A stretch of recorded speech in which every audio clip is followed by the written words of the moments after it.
नमो भगवते वासुदेवाय। भगवते वासुदेवाय।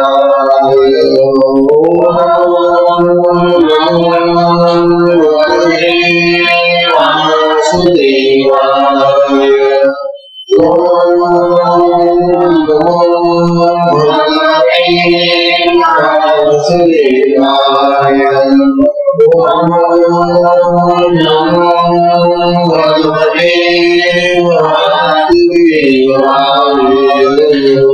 श्री सद्गुरुनाथ महाराज की जय। अवधूत चिंतन श्री गुरुदेव परम पूज्य श्री सद्गुरु संत ज्ञानेश्वर महाराज की जय।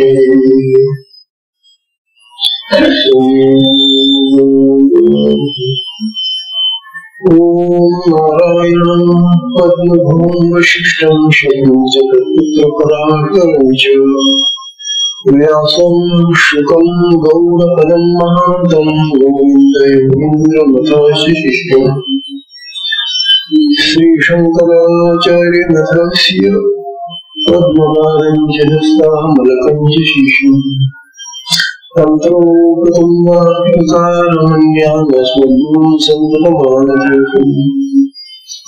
श्रुतिस्मृतिपुराणानामालयं करुणालयं नमामि भगवत्पादं शङ्करं शङ्कराचार्यं केशवं बादरायणं सूत्रभाष्यकृतो वन्दे भगवन्तं नित्यं शुभं निराभासं निराकारं निरञ्जनं नित्यबोधं चिदानन्दं गुरुं ब्रह्म नमामि।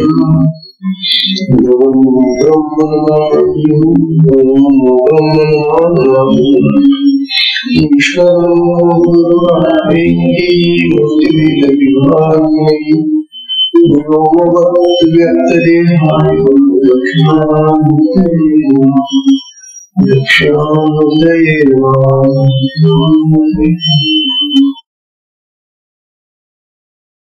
श्री सद्गुरुनाथ महाराज की जय।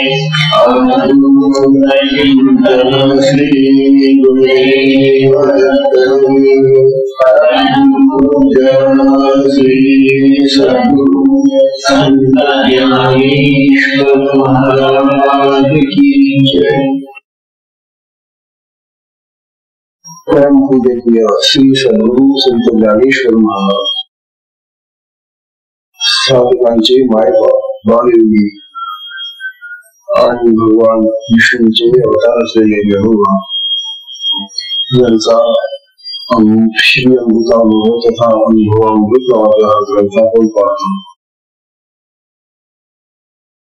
अमृतानुभवाचे हे 7वें प्रकरण अज्ञान संबंधून सुरू आहे। अज्ञानाचे संबंध आणि दृष्टांत देऊन आतापर्यंत केलेले आहे।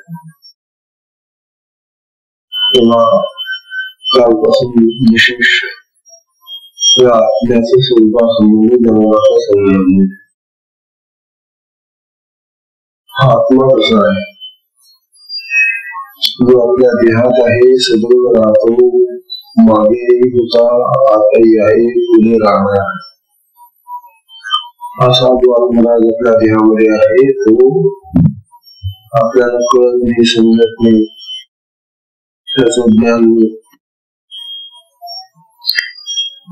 त्याचा अनुभव नाही, त्याचं सुख नाही, त्याचा आनंद नाही, असा जो सदैव आपल्या आतमध्ये राहणारा आणि या सगळ्या सद्गुणांनी युक्त असलेला जो आत्मराज आहे तो कसा आहे, तो जाणून घेण्यासाठी ज्ञानोबा आपल्याला सर्वसाधारण आपल्याचं सुरू सांगायचे। आज 106 बोलण्या झाल्या,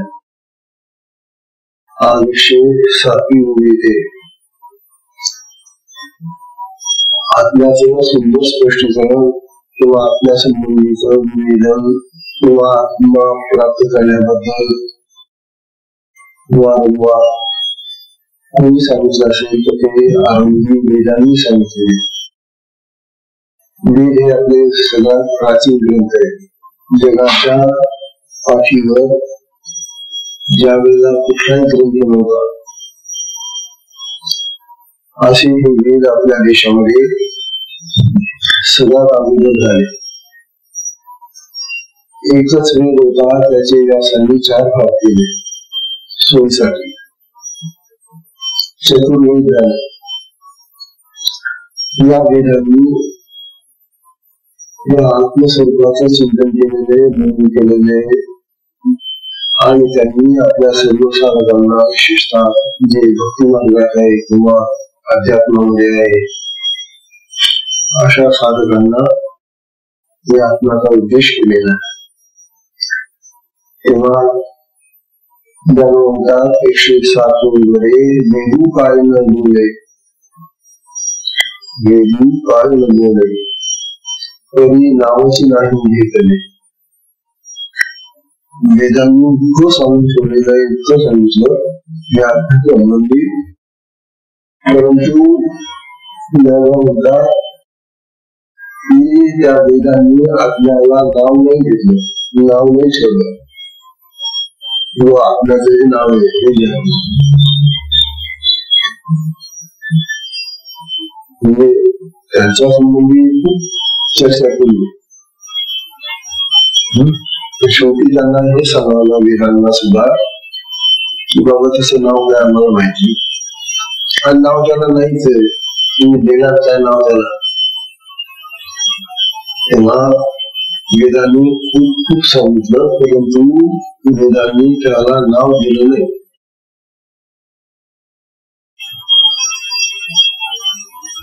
वेद सर्व काहीतरी बोलत असला, ऐसे काही बोलले नाही जेणे, वेदू काय काय न बोले तरी नावची नाही घेतले, ऐसे काही बोलले नाही तेने. आपल्या सांगायले या वेदांनी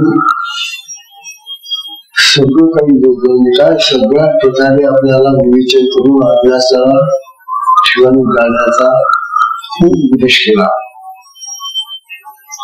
सर्व काही सांगितलं. तरी पण त्याचे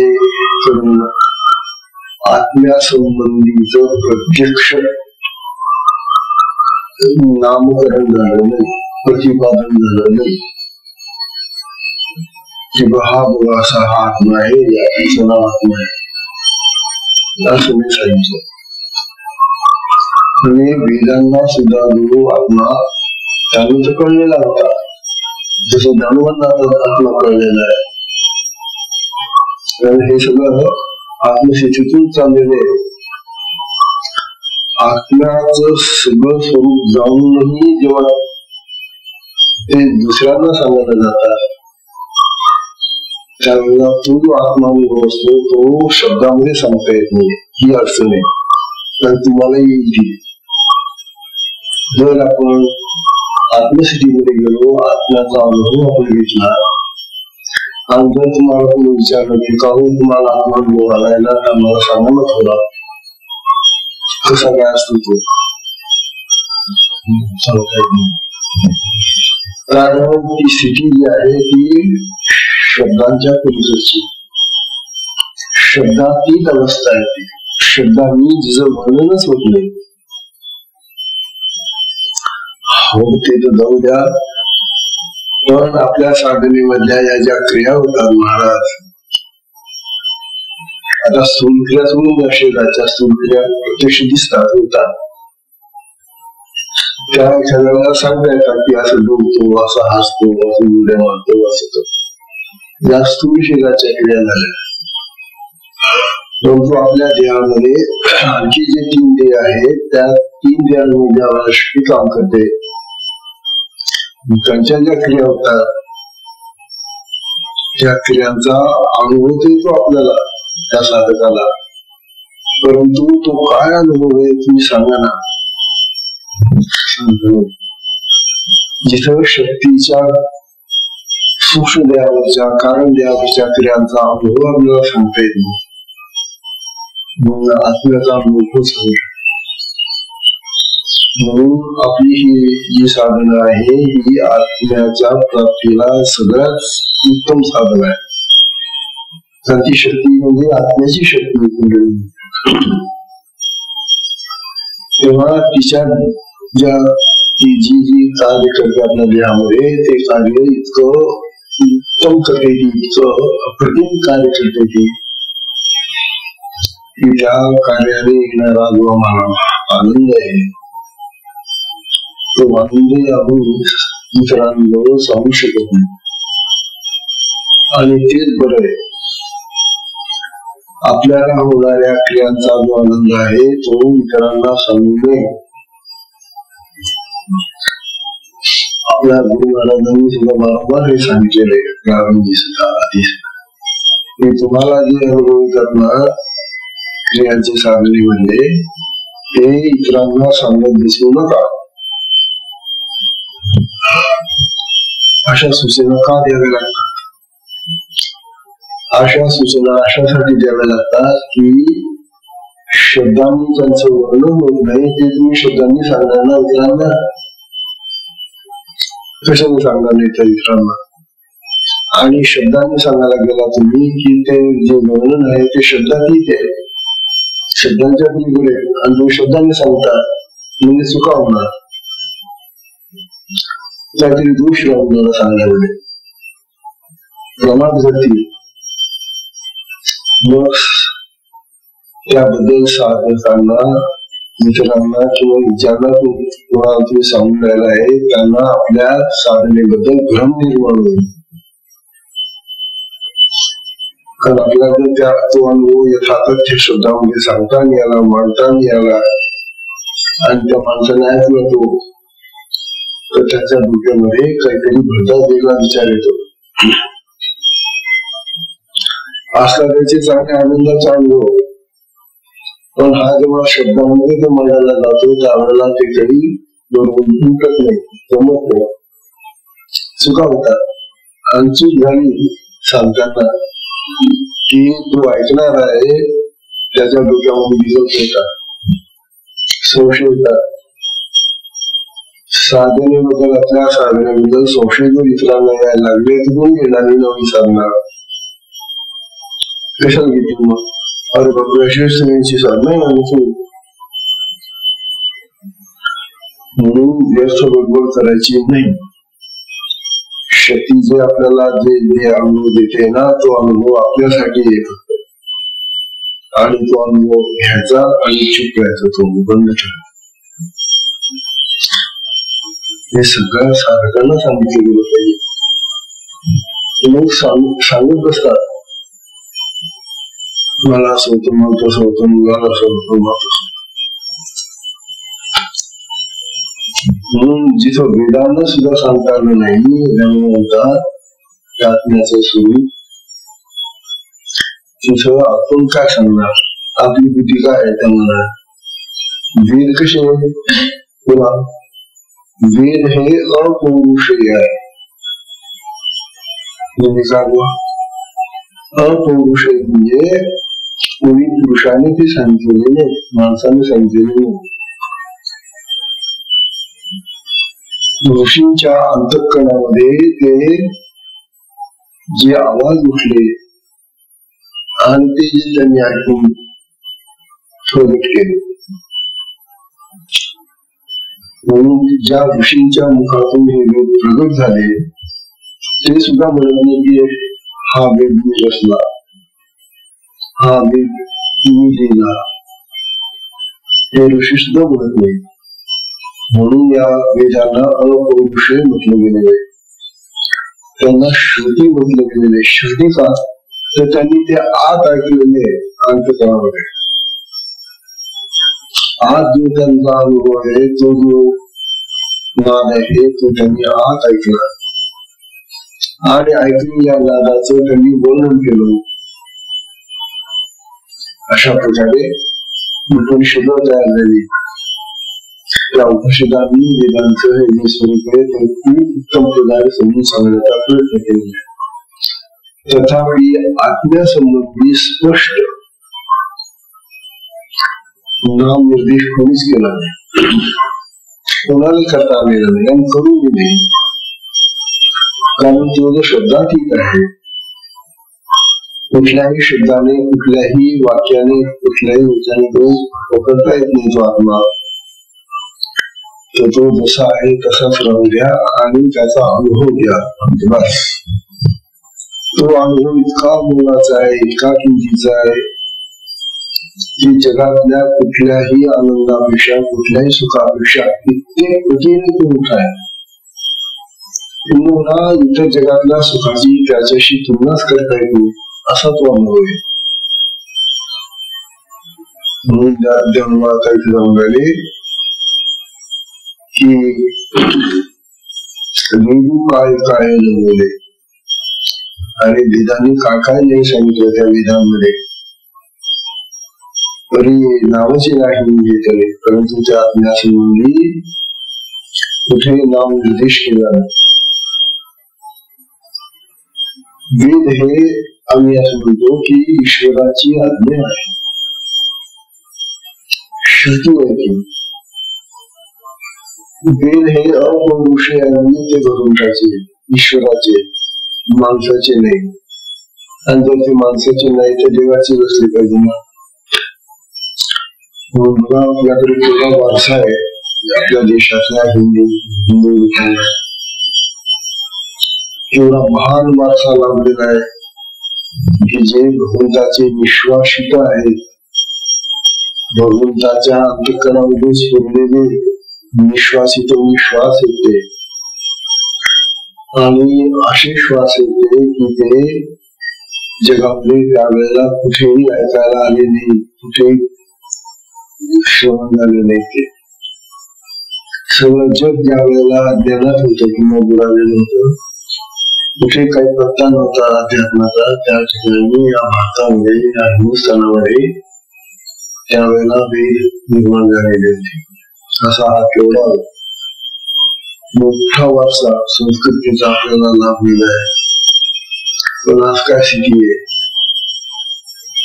आज ते हाच बरं इतकं वाईट अशी अवस्था आहे. ज्या हिंदू धर्मामध्ये हे वेद निर्माण झाले त्या हिंदू धर्माची काय स्थिती झाली आज.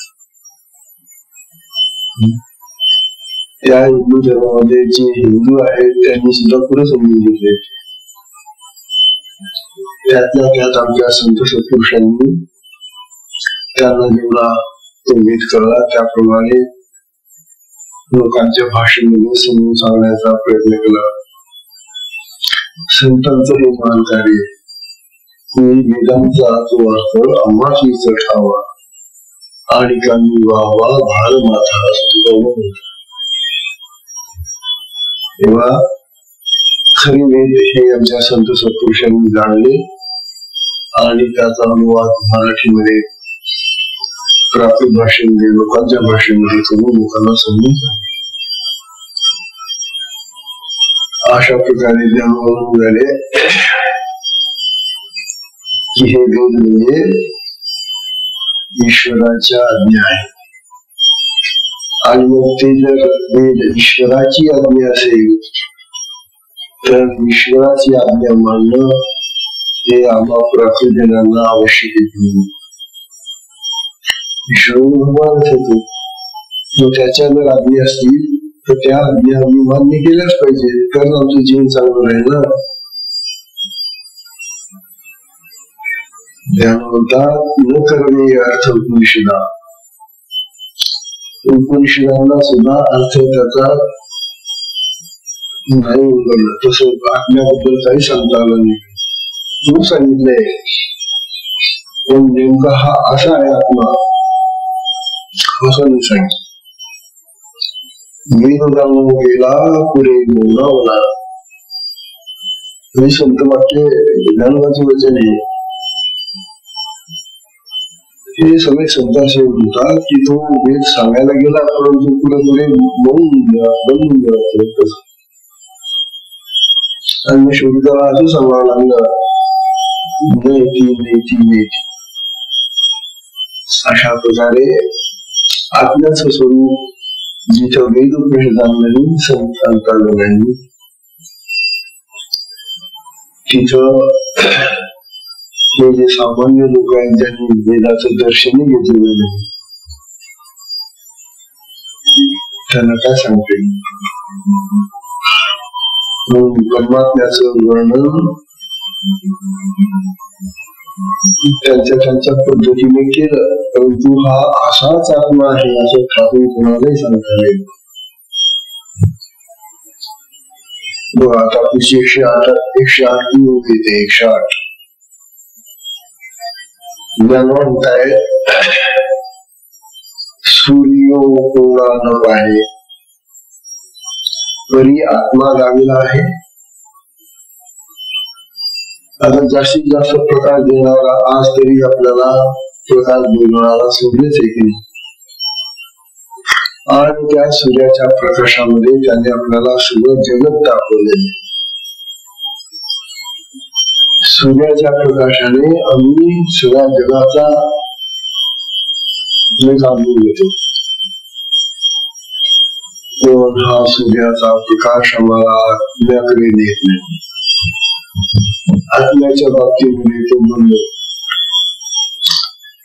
हे सूर्यनारायण आम्हाला तो आत्मा दाखवणार आहे.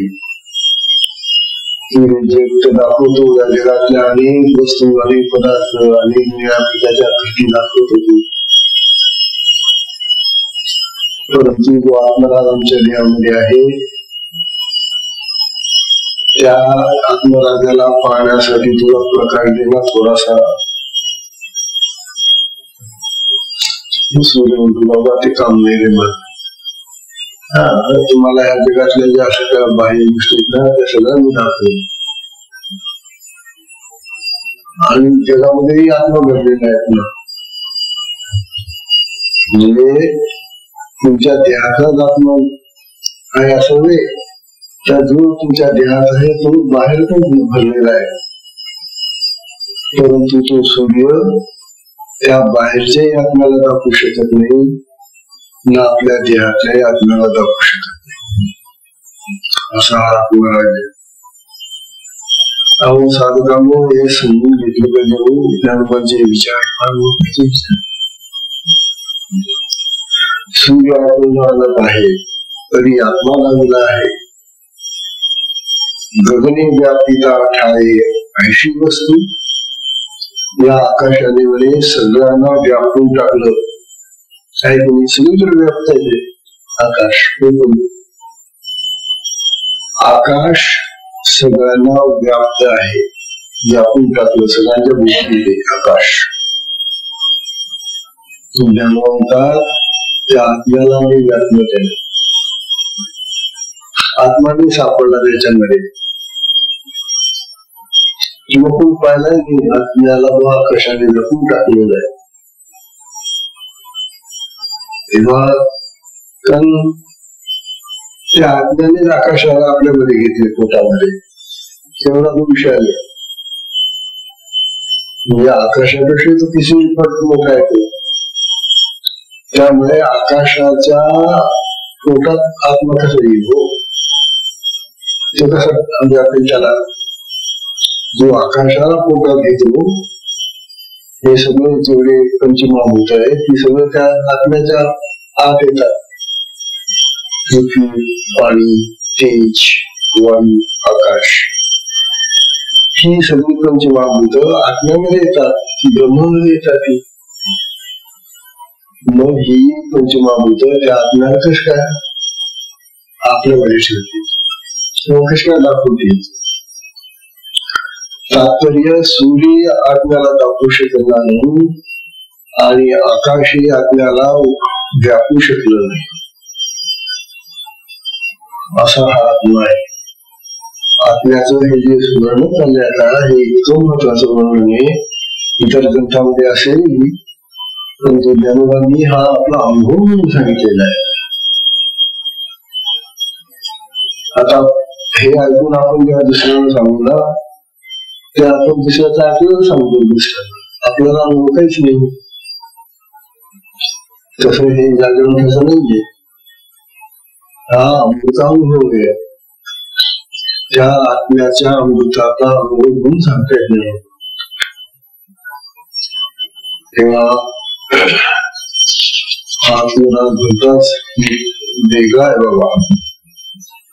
कसा आहे तो पुन्हा? तो प्रकाशाने प्रकाशित होते. कुठल्याही शक्तीने तो पकडला जात नाही. त्याला व्यापक असणार ते आकाशही म्हणते की मी नाही व्यापू शकतो. त्याला दुसऱ्याला मी व्यापेन तर तू आत्माला नाही. मग हा जो आत्मा आहे तो साक्षी आहे सगळ्यांचा.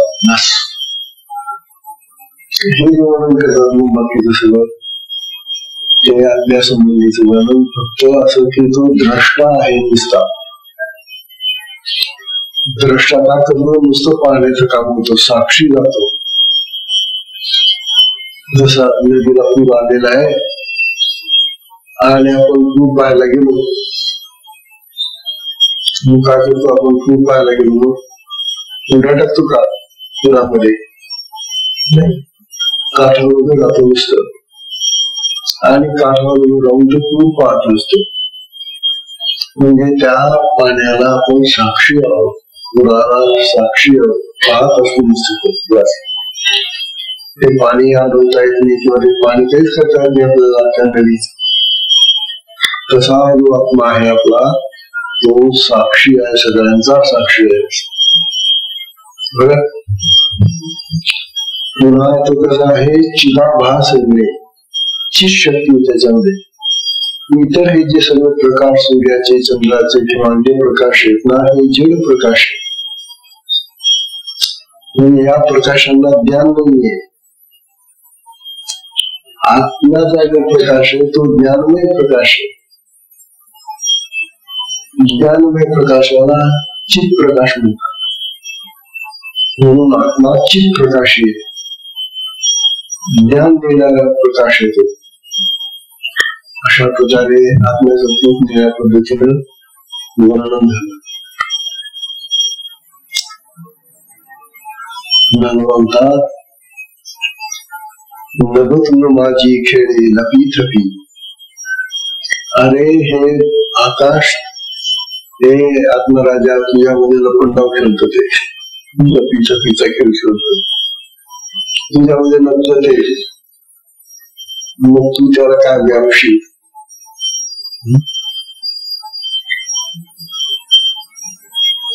एकशे 9 हा सुंदर आहे. 109 मध्ये जन्म सांगणारे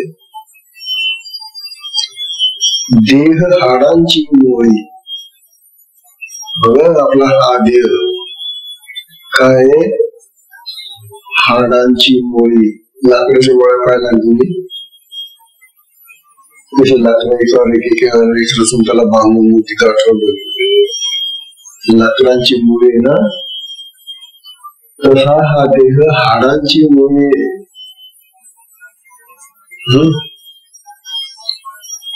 आणि आम्ही काय करतो? त्या हाडाच्या मुळीला मी म्हणून पोटाळी. अरे हाडांचा सांगाडा नुसता हा.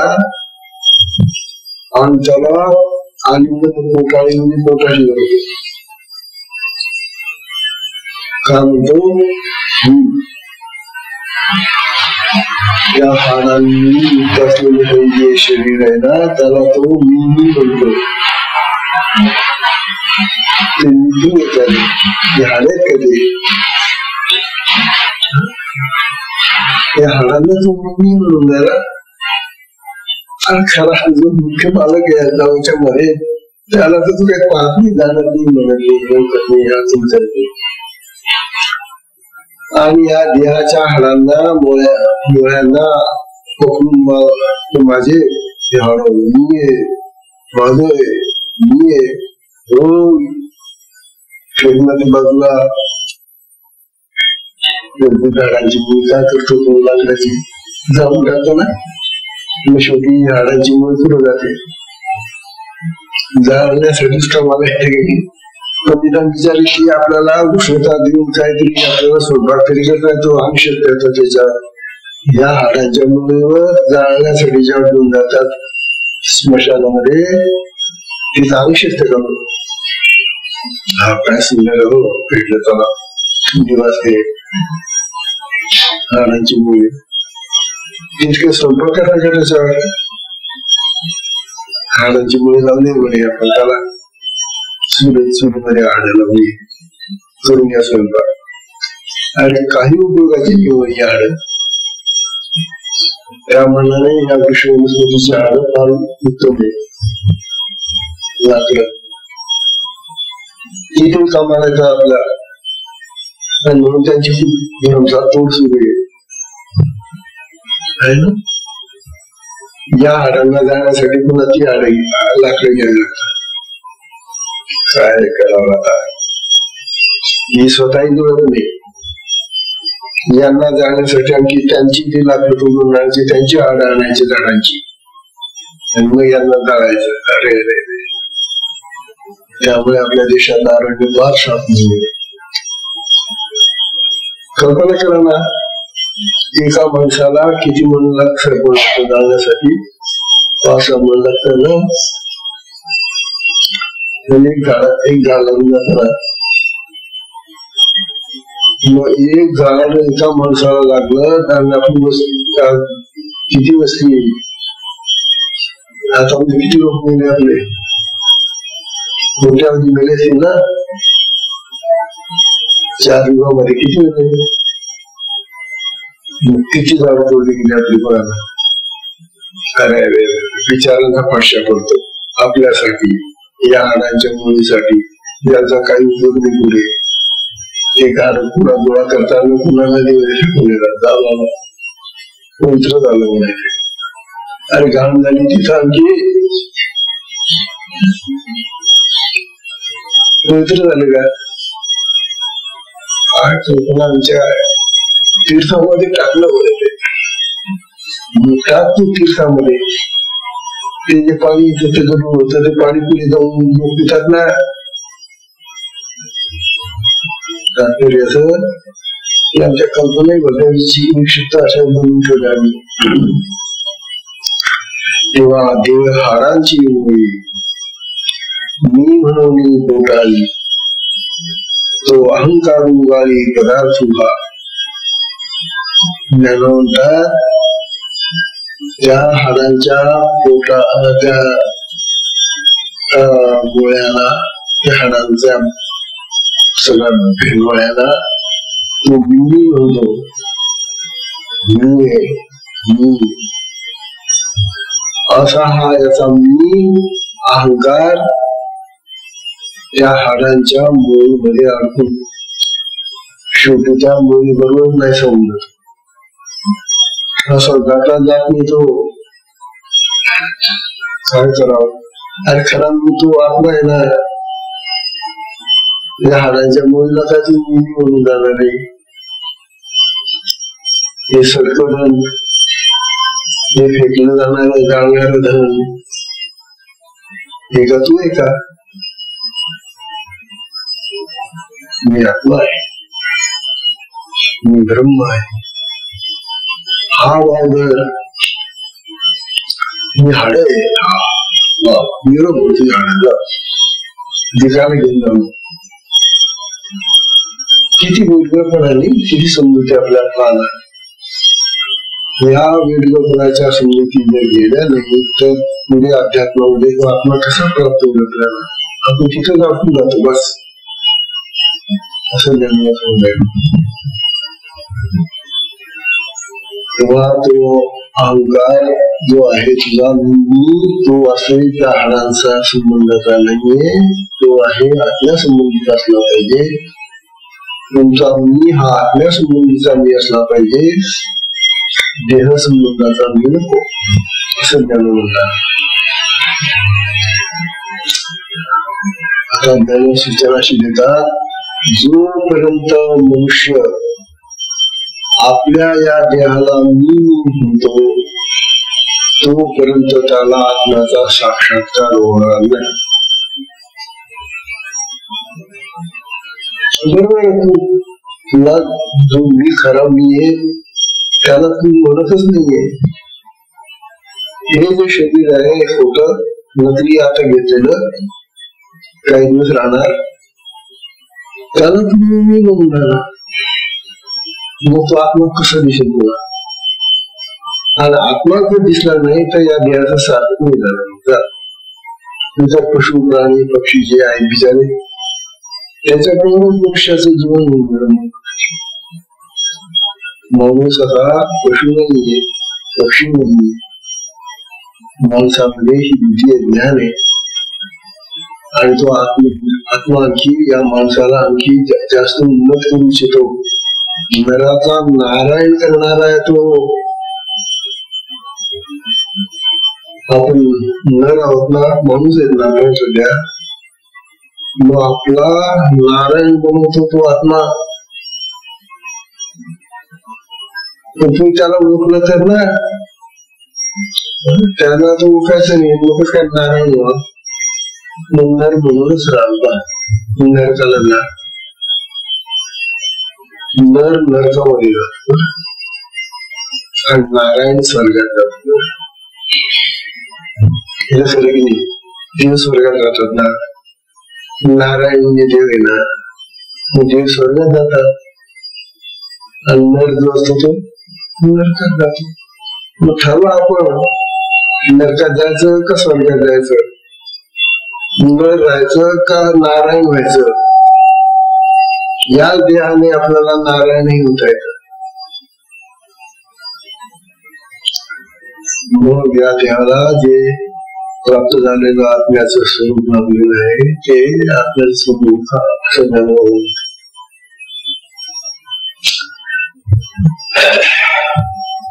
तेव्हा आत्म्याला न ओळखणारा मनुष्य जन्मभर देहाची संगत धरून राहतो. हे तर खरं घेऊन जो आत्म्याला ओळखत नाही, आत्म्याकडे जातच नाही, आत्म्याचं स्मरणच करत नाही, तो देहाच्या संगतीत राहतो. आणि देहाच्या संगतीत राहणारा जन्ममरणाच्या फेऱ्यात राहतो. त्याला पुन्हा जे मरण येतं ते पुन्हा जन्म घेऊन त्याला पुन्हा नवीन जे धारण होतो, पुन्हा मरतो, पुन्हा येतो, पुन्हा जातो. हे असं कमी वेळ असं तो कधीही मुक्त होणार नाही. म्हणून देहाला विशेष फार महत्व देताना त्या देहामध्ये असलेला जो आत्मा आहे त्याकडे बघा असं ज्ञान आपल्याला सगळ्यांना सांगता येत.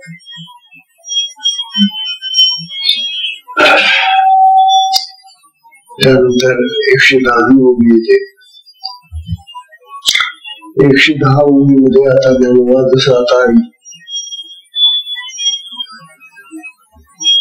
आत्म्याच्या स्वरूपाबद्दल सांगून राहिले तेच थोडस आता दुसऱ्या इंद्रियांच्या बाबतीत ज्ञान. बुद्धी बोध्या सोके,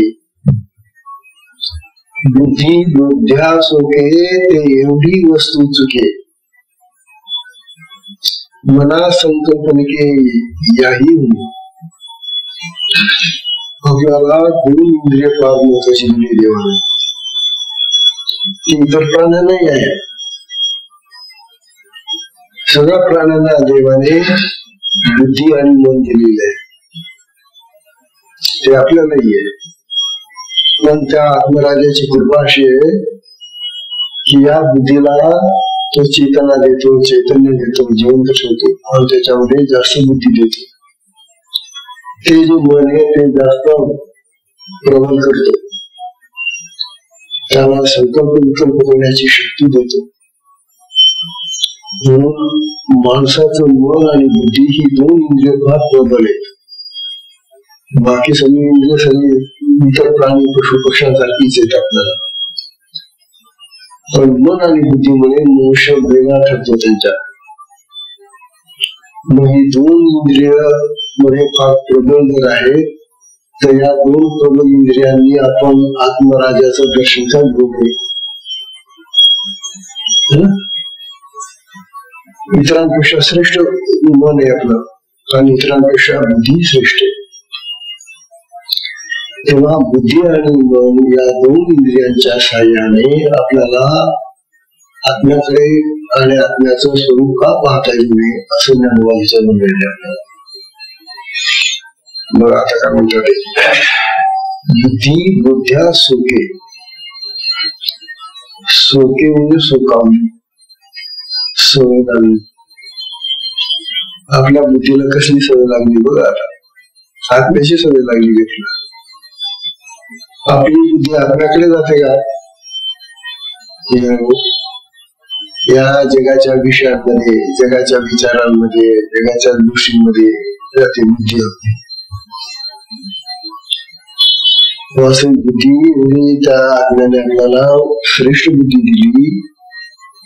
त्या बुद्धीचा उपयोग आपण आत्म्यासाठी जर केला तर तो आत्मा काही प्रमाणात तरी आपल्याला हस्तगत होईल.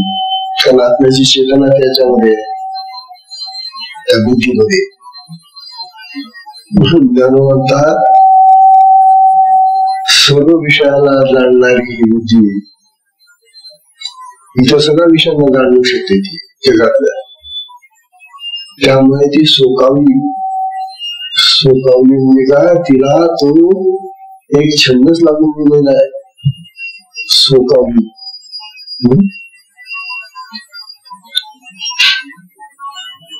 परंतु ते एवढी वस्तू चुके, वस्तू म्हणजे आत्मा, ती सगळ्या पदार्थांना जाणते. सगळ्या पदार्थांचा तो विचार ती करू शकते बुद्धी.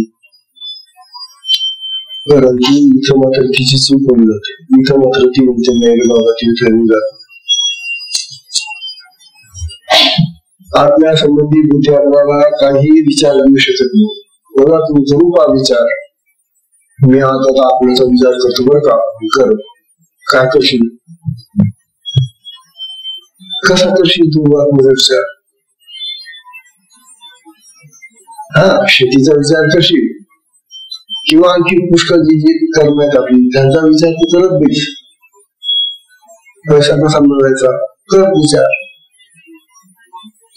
तिथे तुझी बुद्धी काम देते तुला, कारण तिला तशी सवय लावून ठेवली. तू जगाच्या कारभारामध्ये कर्मामध्ये अडकवली तिला, तिथे ती मदत करते.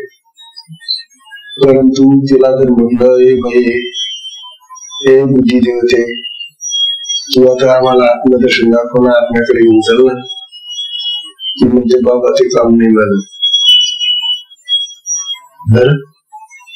तिथं बुद्धीचा काही उपयोग नाही. तिथं बुद्धी होते हात टेकले बाबा त्या आत्म्यापुढे. तेव्हा ज्ञानवादी हे समजावे की बुद्धी बुद्ध्या सोके. बुद्ध्या म्हणजे ते जे ज्ञान देणार बुद्धीचं तत्व आहे, ते इतर वस्तूंना ते सोकावलेलं आहे, सराव झालेला आहे त्याला. ते एवढी वस्तू चुके, परंतु ती बुद्धी ही जी महत्वाची वस्तू आहे ना, तिच्या बाबतीत चुकली. ती तुम्ही नाही रे बाबा, त्याच्या बाबतीत काय सांगितलं तुम्ही. आता मनाला विचारलं, हे मना, तू तो मोठा पॉवरफुल आहे, तू तो सगळ्या इंद्रियांचा राजा आहे रे, सगळी इंद्रिय तुझं म्हणणं ऐकतात. मग या इंद्रियांकडून तू आता आत्म्याकडे घेऊन चल आम्हाला. बघायला मला संकल्प निके म्हणजे चांगले, मनाला चांगल्या प्रकारचे संकल्प करता येतात. परंतु याही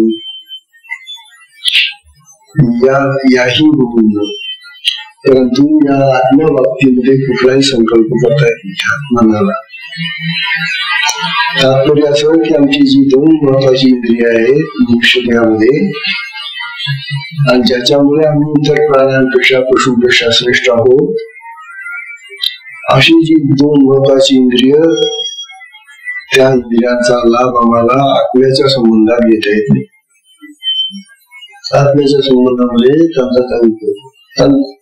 तिसाठी जाऊ शकत नाही, त्या आत्म्याचा विचार करू शकत नाही, मनही संकल्प करू शकत नाही. काय विचित्र घटना आहे. मनुष्य तो लागून आणि बुद्धी आणि मन लागलं तरी सुद्धा त्या मन बुद्धीने सुद्धा तो आत्मा करत नाही मला.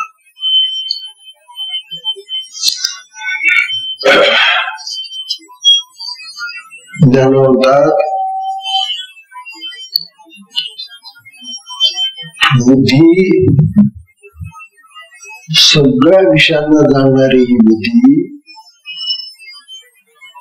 ओढाळ झालेली. एखाद्या जणात कसं ओढाळ झालं, सुकावली मुली. एखाद्या जनावर जसं ओढाळ होऊन जाताना त्याला एखाद्या वेळेला शेतामधलं काही खायची सवय लागली, तिथे दावत उडून शेतामध्ये जात होते. तशी ही आमची ओढाळ बुद्धी झालेली. या बुद्धीला आत्म्याकडे म्हणावं, बाई तू चालणं तिकडे जाणार, आत्म्याकडे नाही, ती दावत उडून त्या विषयांकडे जाते. विषय सुद्धा भोगाकडे घेऊन जाते बुद्धी आम्हाला. तसंच ते मन कर, काय करावं यांना. त्यानंतर अरे एवढा मोठा आत्मराज आपल्या देहात असताना त्यांच्याबद्दल तुम्ही काही सांगत नाही आम्हाला, आणि या जगाच्या पसाऱ्यातले हे जे विषय आहेत, हे जे आहेत भोग, यांच्याबद्दल तुम्ही आम्हाला नेहमी सांगता रात्र दिवस, त्याचीच कथा ऐकवता तुम्ही. तुमचं नाव अशा प्रकारे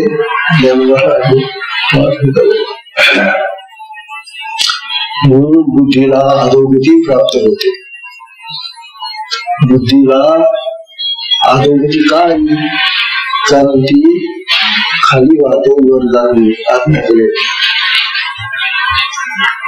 खाली वाहणारा जे असत ते अधोगतीला जात. अधोगती खाली, अधो ही दिशा आहे ना खाली, अधस ऊर्ध्व आणि अधस. ते अधोगामी आहे, जे खाली जाणार, ऊर्ध्वगामी नाही. आणि त्यानंतर हे बंदी आहे ना, हे मनोराज्य करण्यात मोठं पडायचे. तासून तास आम्ही मनोराज्य करत बसतो. आता असं होईल, तसं होईल, मास करून तसं करून, मग तसं करून, मास घेऊन हे खाऊन ते करून जे तासन तास माणसं मनोरथ करत बसतात, संकल्प करत बसतात. पण काय?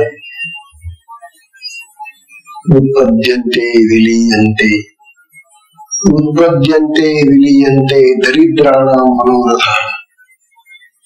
है ना, दरिद्री लोकांचे मनोरथ निर्माण होतात, नष्ट होऊन जातात. काय फायदा त्यांच्यासून? अहो तुम्ही तासभर जरी 2 तास जरी मनोरथ करत बसला तरी त्या मनोरथावरून काही मिळणार आहे का तुम्हाला हातामध्ये? आयुष्य गेलं 2 तासात. म्हणतात हे संकल्प विकल्प करणार आणि ते बुद्धीने विचार करणारी ती बुद्धी हे अधोगामी होऊन गेले आमच्या बाबतीत. आम्हाला ते आपल्याच काही देत नाही, काही संबंध देऊ देत नाही आमच्या. तेव्हा आत्म्याला सोडून बाकी सगळ्यांना ते म्हणतात तुम्ही आम्हाला तिकडे पाठवा. बुद्धी ते सांगते, तो ते मन ते सांगतो की आत्मा तेवढं बघा, बाकी सगळ्याकडे जातो आम्ही. बोला काय काय पाहिजे तुम्हाला, त्याची तिकडे जाऊ आम्ही. म्हणून विषय भोगामध्ये आमचं सगळं जीवन निघून जातं. या मन बुद्धीच्या युगाने विषय भोग करण्यामध्येच आमचा सगळा आयुष्याचा नाश होऊन जातो. परंतु ते आत्मसुख, ते आत्म स्वरूप आम्हाला प्राप्त होत नाही. काय करावं? तेव्हा मन आणि बुद्धीची असमर्थता या मध्ये डायमंड दाखवली. 111वी ओवी येते आता. 111व्या ओवीमध्ये ध्यान होतात विषयांची बरडी, अखंड घासती तोंडी, ती इंद्रिय गोडी न घेपती हे. जशी मन आणि बुद्धी ही दोन इंद्रिय ती सूक्ष्म इंद्रिय ती, पण बाकीची आता ही जी बाहेर असलेली 10 आणि चित्त आणि ते 2 हे 12 इंद्रिया गुणे. मी सगळी इंद्रिय म्हणे काय करतो सुंदर उभी दिली. म्हणतात विषयांच्या बरडीवर आपलं तोंड घालतात. बरडी नसते ना तिथं ते एवढं गवत उगवतं. बरडी मोठं गवत उगवत नाही, छोटं गवत उगवतं ना. आणि मग जनावर बिचारे त्या बरड शेतामध्ये ते गवत तोंड घासून खातात. त्यांचं तोंड सगळं घासलं जातं. त्या बरड बघितलं ते गवत खात असताना त्यांचे दात आणि त्यांचे जे ओठ ते सगळं घासून शिजवून जात. तोंड घासून तसं ज्ञानवंता हे जे विषय आहेत ना आमच्या इंद्रियांचे विषय, त्या विषयांचं सुख घेण्यामध्ये आमचं त्या इंद्रियांचं तोंड सुकून जातं. मरण्यासारखं खरं सुरुवातच नाही, तोंडच घातलं जातं नुसतं. आणि विषय सोडून काय खरं सुधलं नाही ना. विषयांचं सुख किती घ्या तुम्ही, तेवढ्या कुठं बरं वाटतं. कोणाचा विषय संपला गेलं ते सुख. तेव्हा विषय सुखाने तृप्ती होत नाही, हा नियम आहे. तुम्हाला जर अखंड तृप्त राहायचं असेल, अखंड समाधानी राहायचं असेल, तर आत्म्याचा सुखाचा तुम्हाला लाभ व्हायला पाहिजे. आत्मसुखाच्या लाभाशिवाय अन्य विषय सुखाच्या लाभाने कधीही तृप्ती मिळत नाही. आणि जी म्हणते ती भासमान असते, भास्कर.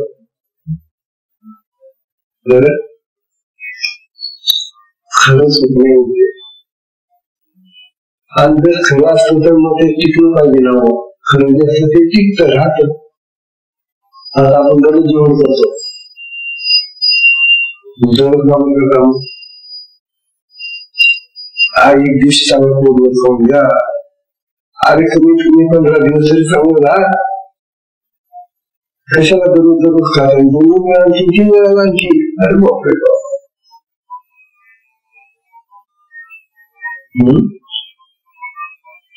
खरं सुख आहे.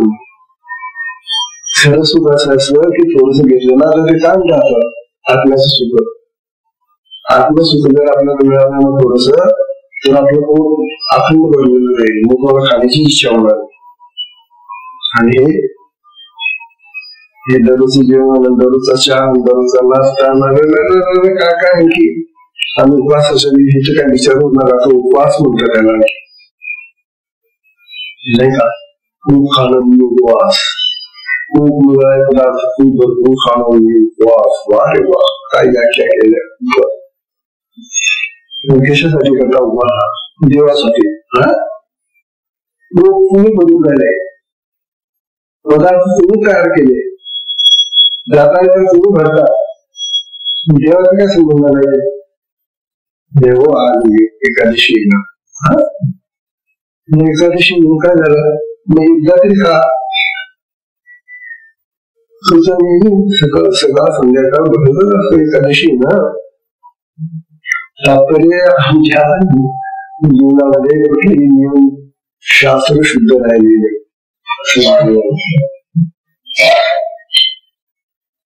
विषयांची गरडी अखंड घासती तोंडी, ती इंद्रिय गोडी मध्ये बदली. ज्या इंद्रियांची तोंड विषय सुख घेताना घासली जातात, त्या इंद्रियांना हा आत्मराज कधी प्राप्त झाला नाही सुद्धा. त्याची चव घेतली नाही या इंद्रियांनी. अरे अरे अरे, बाकी सगळ्या विषयाची चव घेतली त्यांनी, परंतु आत्म्याची चव नाही. आत्मसुख नाही. म्हणून मग ते तोंड घातलं जाणार ते काय करणार? इंद्रिय कशी जातात आपली? म्हणून कंबर दुखतं, पाय दुखतं, डोकं दुखतं, हात दुखतं, पोट दुखतं. मग दुखणार नाही सगळं. का नाही दुखणार? कारण घासलं ना ते विषयांचं तोंड नाही का करत असताना, विषय खात असताना, त्याच्यामुळे ते म्हातारा झालं का इंद्रिय, आणि मग म्हातारी इंद्रिय बिचारी ठणकतात, मग दुखतात. स्वभाव एखादा इंद्रियाला करू, पण त्यांना जर काय एकदा आत्म्याचं सुख मिळून गेलं असताना, तर मग त्या इंद्रियांनी म्हटलं तर आता मला हे विषय नको, वस्तू आत्माच पाहिजे आता, आणि त्या आत्म्याला मी तृप्त झालो, आता आम्हाला काहीच इच्छा नाही, पण ते मिळत नाही. अखंड तृप्ती देणारं जे आहे सुख ते मिळत नाही, आणि इंद्रियांचा विषय सुख जे आहे ते आम्ही बहुत हा सुंदर विषय सत्संगाची वेळ जे 112वी ओवी येते. अरे हे ऐकायला पाहिजे, ऐकलं थोडं कष्ट होत, त्रास होतो, घर सोडून यावं लागतं, काय करावं लागतं, घराच्या लोकांना आपल्याला सांगावं लागतं, आम्हाला जर 1 तास बसू द्या, आश्रमामध्ये ऐकूया, ज्यांच्या नशिबात आहे त्यांना मिळते, काय करणार, हा नशिबाचाच भाग म्हणावा, दुसरं काय. हरिओम.